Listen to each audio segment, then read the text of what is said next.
একদিনে 1000 নেকি করতে হবে, এমন কি আছে যে অপারগ, আমি পারবো না, আছে? এরকম জিজ্ঞেস করছিল রাসূলুল্লাহ সাল্লাল্লাহু আলাইহি ওয়াসাল্লাম।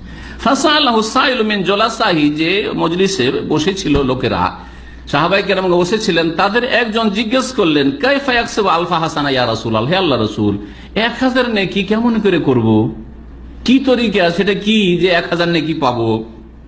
খুব সহজ। পীর নবী সাল্লাল্লাহু আলাইহি ওয়াসাল্লাম বললেন, ইউসাব্বিহু মিআতা তাসবিহা, 100 বার সুবহানাল্লাহ বলেন। কি বলবেন? সুবহানাল্লাহ সুবহানাল্লাহ সুবহানাল্লাহ সুবহানাল্লাহ সুবহানাল্লাহ। কতক্ষণ লাগে? 100 বার সুবহানাল্লাহ। ফায়ুক্তাবু লাহু আলফ হাসানা, তাহলে তাতে কত নেকি পেলেন? 1000 নেকি। 100-তে 1000, তাহলে একবার সুবহানাল্লাহ বললে 10, হ্যাঁ 10, জি 10 শত হয়ে গেল।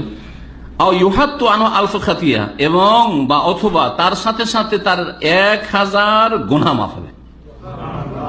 100 বার সুবহানাল্লাহ বললে